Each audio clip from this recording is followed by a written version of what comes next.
If people understand what's expected of them, if they get feedback on how they're doing and can be adjusted, and they get coached and supported and aligns to development, if they understand that what they're doing actually fits in the bigger picture and helps the company accelerate in the execution of its strategy, then you start to feel a certain amount of recognition and pride. The key elements for a good performance management strategy is when you can really define at the individual level the goals for the performance year. These goals, individual goals, must be very well understood by each employee, and this is really key in order they could achieve their goals at the end of the year and continue their development for the future.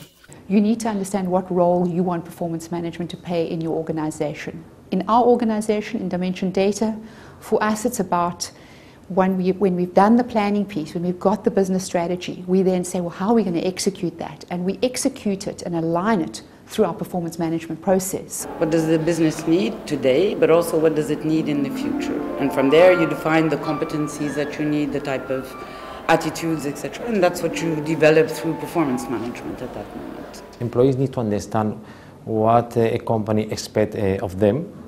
But on the other hand, we need to be able to spot the real top talent, among the employees, and of course also, compensate properly. We probably need to spend a little bit more time reflecting and learning. So if your manager has the kind of career conversation that is appropriate for performance feedback, what are the positives, what are the things we can learn, what are the things we can focus on, what are the things we can reflect on, then we drive that cycle of improvement and high performance. We need to evaluate people according to the level, according to experience and capabilities, but we need to use a consistent approach and the same yardstick. Otherwise, people don't understand clearly what a company expects.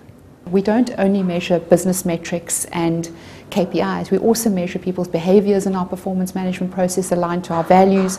And if you're a leader or a manager of people, you're measured on your ability to lead your team. The market has changed so much now that since 2 years we're busy bringing in flexibility, innovation. We had creative entrepreneurship awards and things like that to change some of the competencies of our people. So we do that so that we prepare for the next 10, 15 years what the market, how it is developing anyway. So we develop our people same time.